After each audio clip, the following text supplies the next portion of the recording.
I do feel great. You know, I've had the privilege of representing the state of Louisiana for 12 years. I've been able to participate in democracy. And when you participate in democracy, sometimes it doesn't turn out the way you want it to. But you don't pout, you don't whine, you don't claim the election was stolen, you don't find a reason why.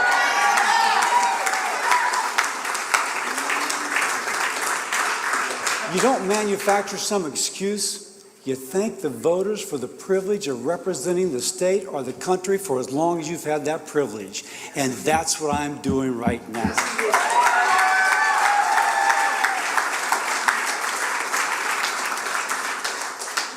The people who voted for me want leaders who work for the good of everyone, not just for themselves. And as your senator, that's been my mission. And I built it upon being a doctor. Medicine teaches you that words can uplift and words can destroy. That you have the great trust of a patient, but with trust of a patient comes great responsibility. And as Scripture says, to he or she to much has been given, much is required. And I feel in my life I've been blessed so much I've been required to do a lot. And it's been a privilege to do it for the last 12 years, and I'm thanking you.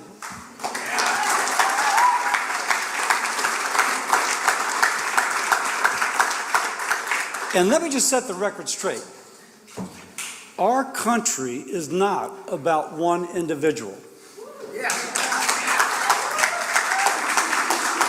It is about the welfare of all Americans, and it is about our Constitution.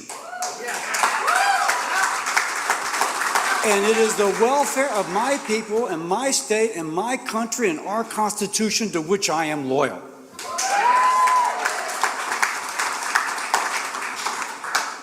And if someone doesn't understand that and attempts to control others through using the levers of power, they're about serving themselves. They're not about serving us. And that person is not qualified to be a leader. Now, being a conservative doesn't mean trying to destroy your opponent. Trying to destroy your opponent. It means trying to win them over with the power of your ideas. Leaders must unite. History shows that when the American people are united, we can beat any country, we can beat any problem, and that's what we have now. Leadership should be steady, not erratic, thoughtful, not impulsive, and leaders should think through the consequences of their actions before embarking on something and then seeing the American people suffer those consequences later.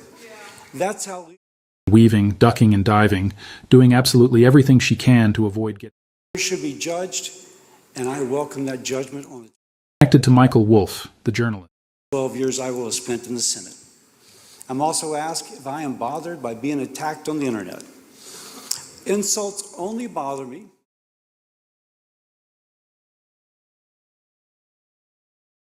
if they come from somebody of character and integrity.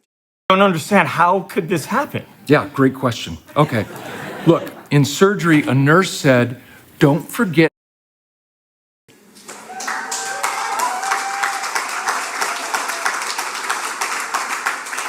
And I find that people of character and integrity don't spend their time attacking people on the internet.